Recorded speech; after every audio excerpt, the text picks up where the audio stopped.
Siente que tenemos, aparte de ser un ignorante.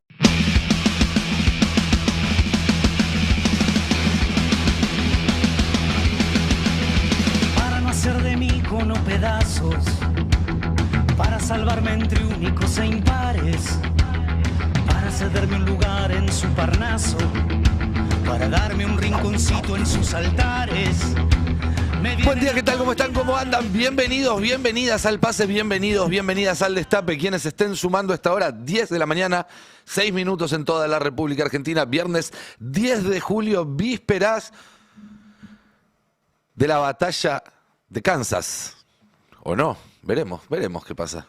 Pero estamos todos muy manijas, lo cual no quita que no estén sucediendo otras cosas en el país mientras tanto.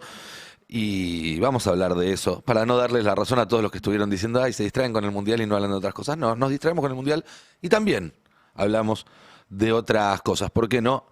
Por lo menos, en mi caso, he practicado 42 años para poder mascar chicle y caminar al mismo tiempo.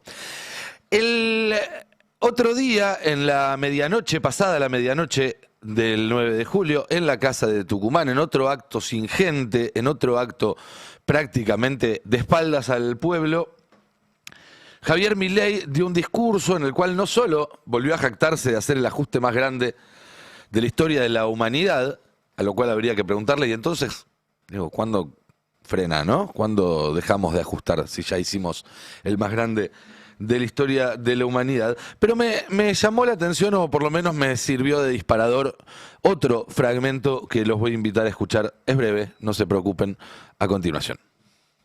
Y haber logrado esta transformación económica sin default, sin confiscaciones y buscando métodos de mercado para resolver todos nuestros problemas, supone una suerte de cruce de los Andes en materia económica. Y por eso hoy todo nuestro equipo económico es celebrado y respetado a nivel mundial.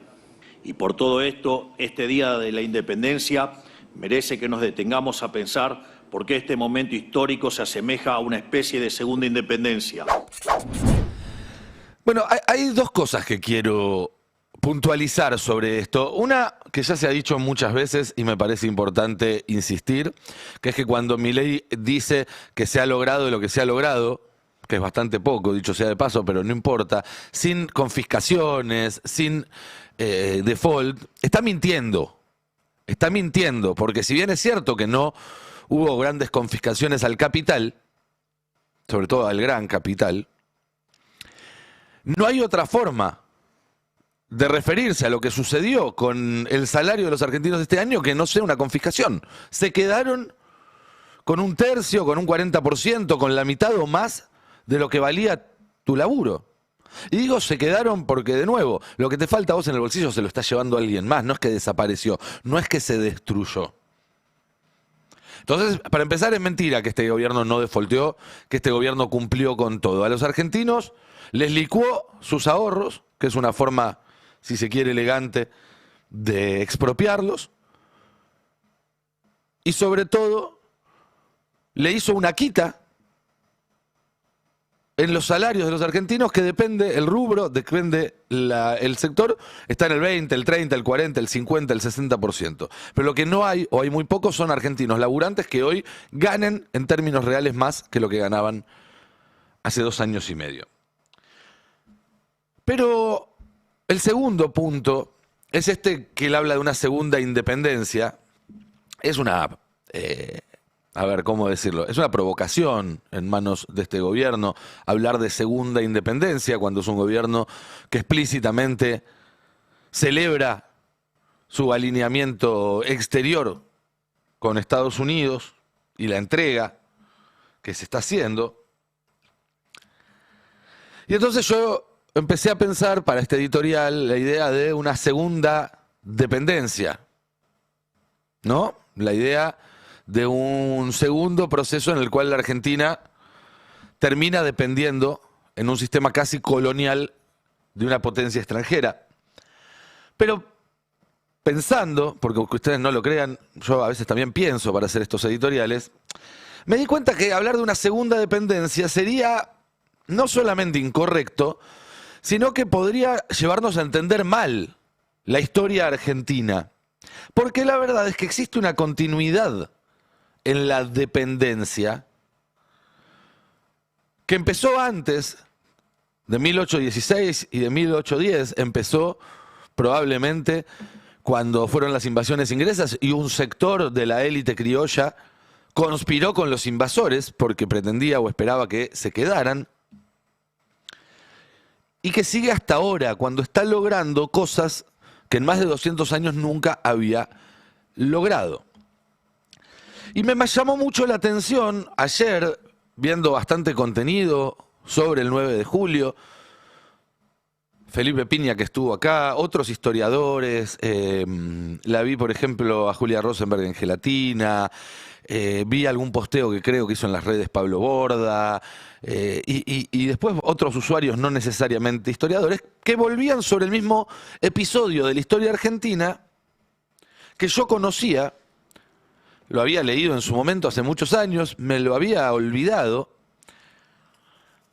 pero que es sumamente llamativo que después de muchos años donde ese episodio no se trajo a colación, ahora todos estemos acordándonos de eso al mismo tiempo. ¿Y de qué se trata? Brevemente, para los que no lo vieron, algunos ya lo vieron y sabrán de qué estoy hablando. De que el acta de la independencia que se firma el 9 de julio de 1816 en Tucumán no es la que conocemos hoy. No es exactamente la que conocemos hoy.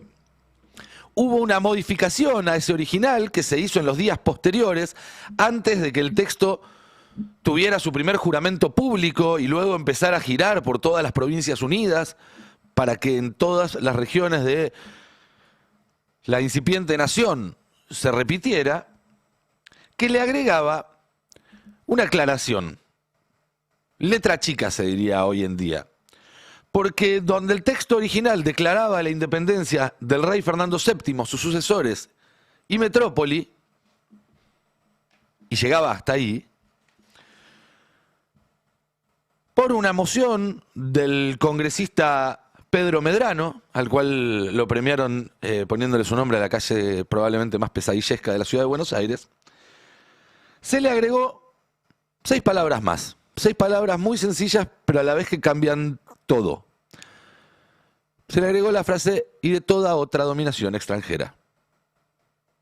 Es decir, el acta de la independencia ya no era la declaración de una nación que se independizaba de la corona que hasta ese entonces la había colonizado, sino de una nación que se independizaba de esa corona y decía, y no queremos volver a depender de nadie nunca más.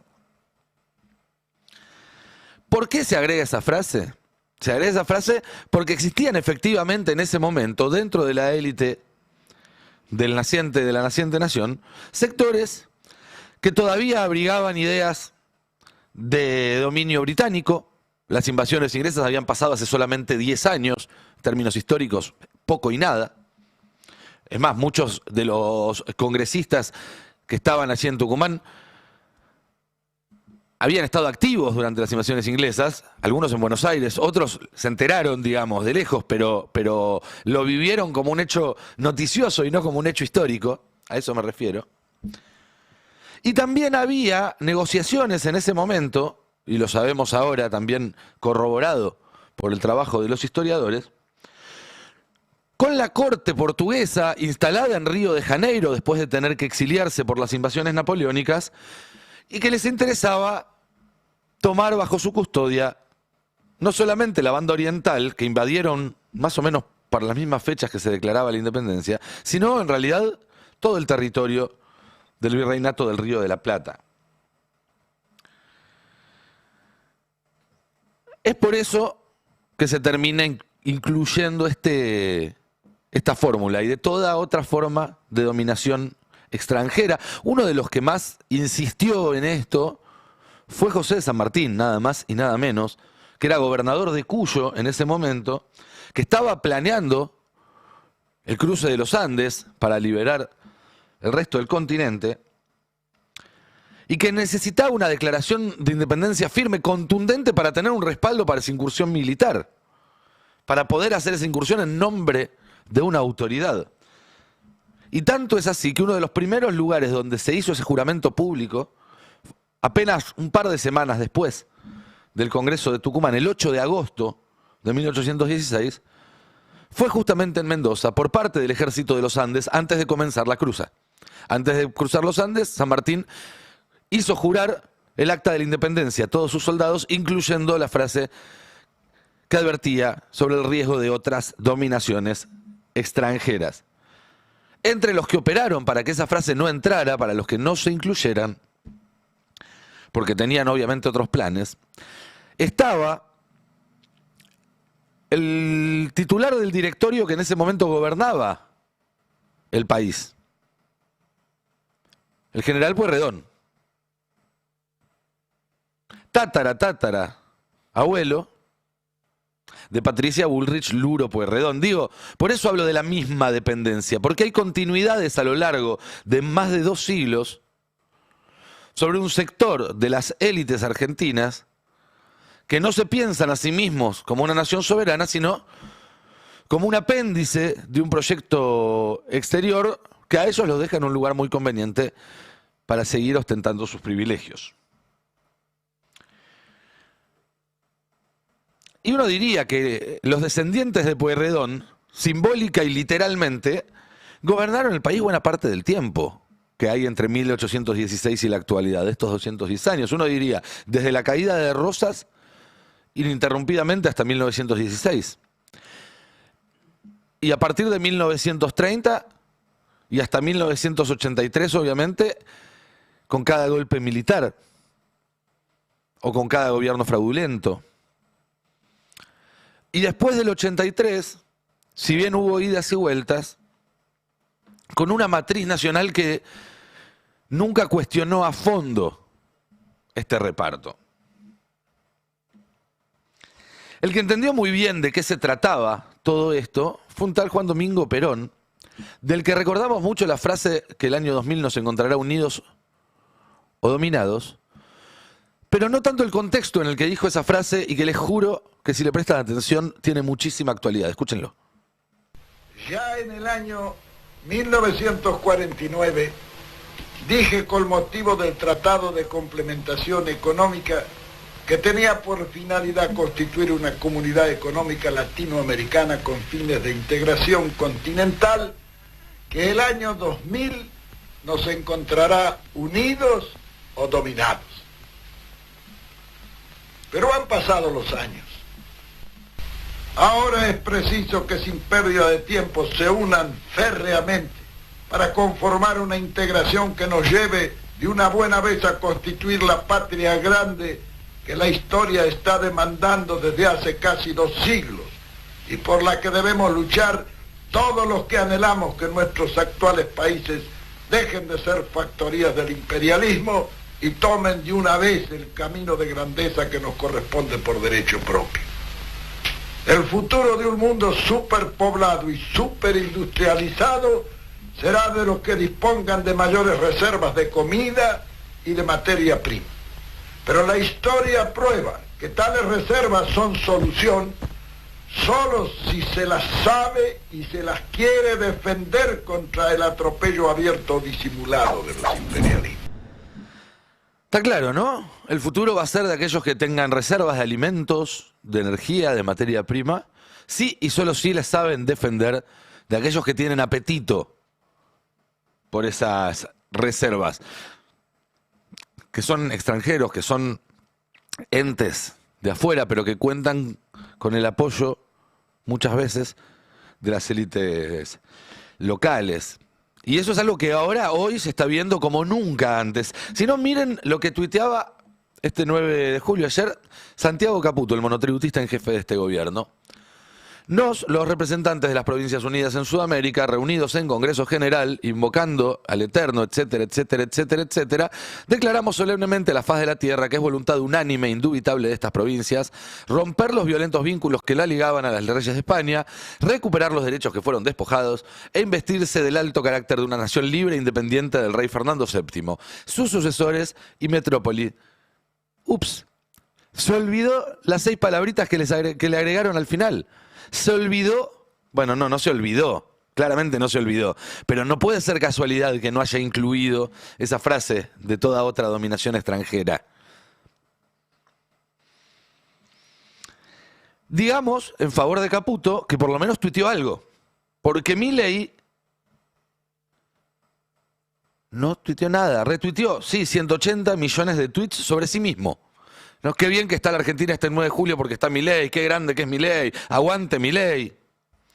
Pero ni un viva la patria, ni un feliz día compatriotas, nada, no se le cayó nada. Y es muy fuerte el contraste con lo que tuiteaba el sábado pasado. ¿Se acuerdan? Un choclo así de largo sobre hacer América grande otra vez para celebrar la independencia de Estados Unidos. Yo no quiero ser exagerado, pero la realidad no me permite mesura. Le dedica varios párrafos a la independencia de Estados Unidos y ni un tuit a la independencia de Argentina.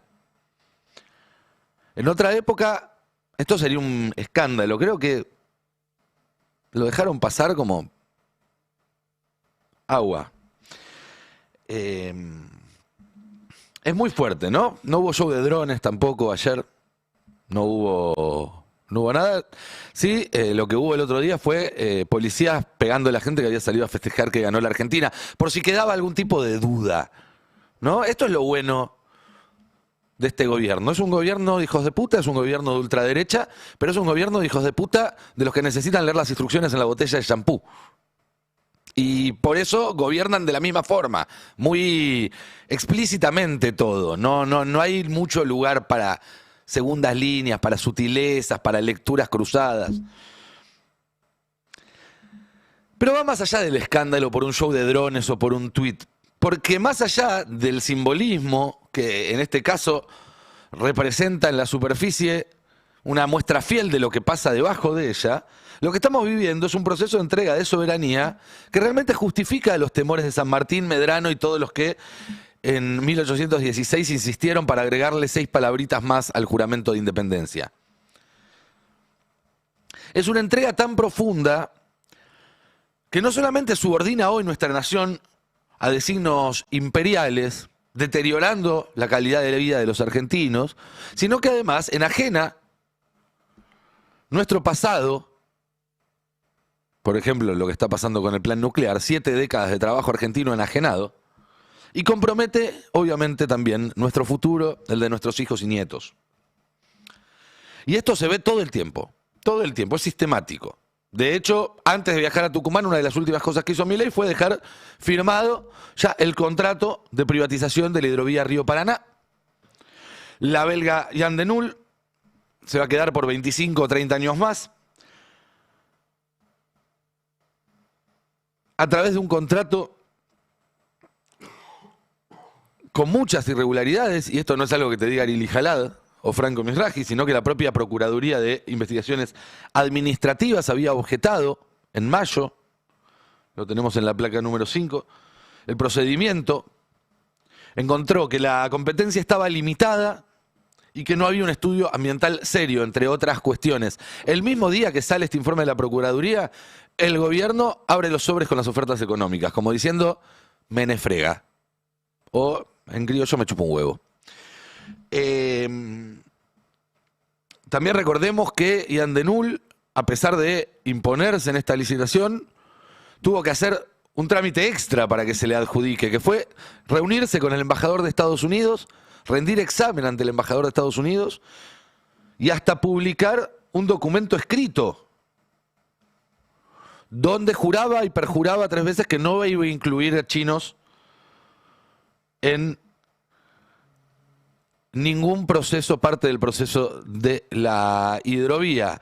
El desarrollo de la concesión no contempla la participación de empresas chinas, habla también de los valores occidentales, de compañías occidentales. Es decir, el que decide quién, cómo y en qué términos se concede el río Paraná es el gobierno de Estados Unidos, a través de su embajador, y a la vista de todos, sin disimularlo. Un mes antes, en abril, ya el presidente de Comisiones de Relaciones Exteriores de la Cámara de Representantes, tipo se llama Brian Mast, había dicho que la participación de China en el río Paraná sería inaceptable, porque ellos tienen la capacidad de decidir qué aceptan y qué no en nuestro territorio, y dañino para la seguridad nacional. ¿La seguridad nacional de quién? Bueno, es obvio, de Estados Unidos. Y está bien, uno puede enojarse con el imperio por comportarse como un imperio. Uno dice, son unos hijos de puta, Miren todo lo que hacen acá, en Medio Oriente, la mar en coche. Pero en realidad, ellos hacen lo que hicieron siempre. El problema lo tenemos nosotros, que tenemos una dirigencia que nos está entregando con moñito, en vez de cumplir su tarea, que es defender los intereses de la nación, los intereses argentinos. Y cuando digo una dirigencia no me refiero solamente a Milei, porque todo esto tiene un consenso muy amplio. El Partido del Rumbo lo apoya. El otro día vimos de nuevo 12 gobernadores ahí paraditos, cagándose de frío. Pero si quieren, vayan a Infobae a buscar el álbum de 85 fotos de la fiesta del 4 de julio y ahí van a ver cómo están alineados oficialistas, opositores, fiscales, jueces, empresarios, periodistas. Y lo del Río Paraná es solamente un capítulo de una historia muy larga, de un sistema que empezó a funcionar incluso antes de que Trump llegue a la Casa Blanca. Ya con Biden pasaba lo mismo, ya había empezado lo mismo. Atucha 3 se cancela durante el gobierno de Biden, no el de Trump, pero que se profundizó muchísimo cuando Trump volvió a la Casa Blanca. En octubre del año pasado, no hace falta ni recordarlo, con el programa absolutamente ahogado, metieron una especie de swap de 20.000 millones, salieron a comprar pesos al mercado y lograron que Milei no tenga una corrida una semana antes de las elecciones. Incluso Trump se dio el lujo de chantajearnos abiertamente a los argentinos al decirnos que si Milei no ganaba, no iban a ayudar al país y íbamos a tener una crisis. ¿Se acuerdan? Si pierden, no vamos a ser tan generosos con la Argentina. Después de eso se firmó un acuerdo comercial que comprometía a la Argentina a desregular el patentamiento de remedios, lo cual implica precios más caros para los argentinos y más ganancias para los laboratorios yanquis. También le bajó aranceles a 221 categorías de productos norteamericanos para que puedan venderlos en la Argentina. Y se firmó el preacuerdo de minerales críticos que tuvo su compleción hace 2 semanas con el ingreso a la Paxílica y que básicamente le promete a Estados Unidos el acceso prioritario a nuestros recursos estratégicos y no solo eso, sino que les tenemos que avisar si descubrimos un yacimiento de cualquier cosa. A cambio, poco y nada. Básicamente lo que nos prometieron es que no nos van a volver a subir los aranceles la próxima vez que Trump tenga uno de esos ataques que empieza a subirle aranceles a todo el mundo, ¿no? ¿Se acuerdan que a Chávez lo gastaban porque decía exprópiese, exprópiese? Bueno, Trump podría ser arancélese, arancélese. Podemos seguir. En el plano militar la subordinación es total, desde obviamente la adquisición de los F-16 en adelante, los ejercicios que se hicieron en la Argentina sin control del Congreso. Recordemos que la Constitución obliga a que el Congreso apruebe este tipo de maniobras militares extranjeras en territorio argentino. ¿Por qué? ¿Porque es un capricho? ¿Porque se le ocurrió? ¿Porque lo copiaron? No.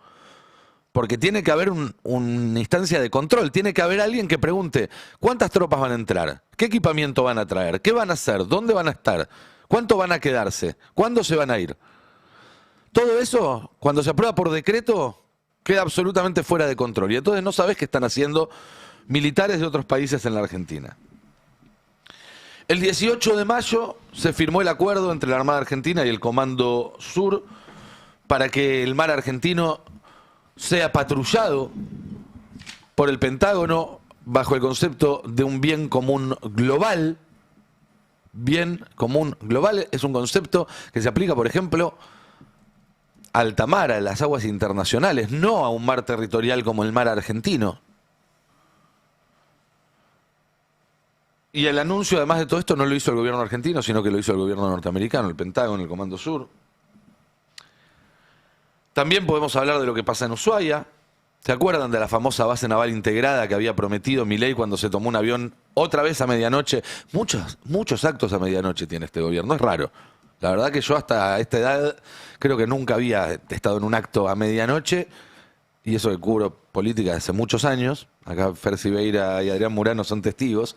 Con los dos compartí redacción en otras eras directamente. No había actos a medianoche, ¿no? No existía eso. Este gobierno ya lleva 4 o 5, por lo menos. Pero bueno, ¿se acuerdan que en ese momento había anunciado Milei que iban a hacer una base naval integrada y un centro logístico? Escuchémoslo. Si bien esta visita no estaba programada en principio, No queríamos dejar de aprovechar la ocasión para darle una fuerte bienvenida a la Argentina a la general Richardson, comandante del Comando Sur de los Estados Unidos, y expresar nuestro agradecimiento por su visita y por el apoyo que el gobierno de los Estados Unidos ha demostrado a este nuevo gobierno. Los argentinos como pueblo tenemos una afinidad natural con los Estados Unidos. Por eso, hoy más que nunca es importante reforzar los lazos de amistad entre quienes sostenemos estos valores y la forma de vida que permiten. Hoy estamos aquí para ratificar nuestro esfuerzo en el desarrollo de nuestra base naval integrada. Se trata de un gran centro logístico que constituirá el puerto de desarrollo más cercano a la Antártida y convertirá a nuestros países en la puerta de entrada al continente blanco. Bueno, esa base se empezó a construir durante el gobierno del Frente de Todos. En diciembre del 2023, la obra civil estaba completada en un 9,3%. Y de acuerdo al último informe que entregó el año pasado la Jefatura de Gabinete del Congreso, 2025, porque este año no dio ese informe aún, la obra estaba avanzada en un 9,3%. Es decir, no pusieron un solo ladrillo en estos 2 años. Y esta semana nos enteramos que el terreno donde iba a montarse parcialmente esa base sale a la venta. Un terreno que pertenece a la Armada, que es considerado estratégico, 3.000 metros cuadrados, con acceso directamente al paso bioceánico, a los canales.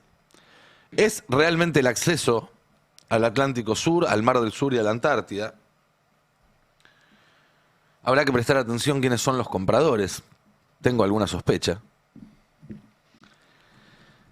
Y se acuerdan además, esto queda muy cerca, a pocos kilómetros, del puerto de Ushuaia. Que se acuerdan que en enero del año pasado, en enero de este año, fue intervenido por el gobierno nacional. El gobernador de Tierra del Fuego se enteró por WhatsApp de esa intervención. Y 5 días después de la intervención, aterrizó en Ushuaia un avión oficial de la Fuerza Aérea de Estados Unidos con una delegación de 23 personas. Nos enteramos porque un testigo le sacó fotos, porque no estaba anunciado esa visita, y de hecho todavía no sabemos quiénes son los que estuvieron en esa visita. Dicen que legisladores, es lo que dicen después de que se preguntó, pero no habían dicho nada y no hay ningún documento que lo compruebe. Esa misma delegación también visitó instalaciones de la CENEA, de la Comisión Nacional de Energía Atómica, que recibió otras visitas en mayo. Esto lo contamos acá en la primera semana de mayo, del 4 al 8, 7 funcionarios del Departamento de Estado que visitaron los centros atómicos de Constituyentes, Ezeiza y Bariloche. Supuestamente, según nos contó Sebastián Premisi en el Destape, para diseñar un sistema de vigilancia, es decir, camaritas para que en Estados Unidos puedan ver lo que estamos haciendo acá en los centros atómicos. Y una semana más tarde, se van el 8, el 15 de mayo, Milei habilita la venta de todos los activos de la CENEA, la privatización de nuestro sistema nuclear. Y ahí se profundiza el proceso de vaciamiento, con la expulsión de profesionales, todas las noticias que estuvimos siguiendo las últimas 2 semanas, que además terminan siendo contratados por empresas de amigos del presidente o de amigos del presidente de Estados Unidos, que vienen a quedarse con ese plan nuclear, como Meitner, por ejemplo, la que anunció la semana pasada. Y de ahí se puede seguir. Hubo acuerdos del FBI con la CIDE, acuerdos del FBI con la Policía Federal, acuerdos de la DEA, que va a instalar una fuerza de tareas acá en la frontera norte. A cada organismo del Estado argentino le aparece un tutor norteamericano. Las leyes argentinas se adaptan para que los sistemas como Palantir puedan aplicarse acá sin ningún tipo de problema. No es la segunda dependencia, es la misma dependencia de los mismos que hace más de 2 siglos que tienen un proyecto de país no soberano, un proyecto de país apéndice, un proyecto de país donde unos pocos se benefician de una relación privilegiada con la potencia, llámese Gran Bretaña en ese momento o Estados Unidos ahora. Por eso la Argentina tiene que volver a pensar en una independencia de toda dominación extranjera, como quería San Martín, como quería Perón. No como quieren los que hoy nos están gobernando. da la sensación de que los que quieran agarrar este país cuando termine esto, porque esto va a terminar tarde o temprano, esperemos que más temprano que tarde, van a tener que asumir la necesidad de un nuevo proceso de independencia, de un nuevo proceso de reconquista, como condición básica para empezar a pensar en volver a tener un país. ¿Qué tal? Buen día. ¿Cómo andan? Bien. ¿Cómo le va? Hola. Bien.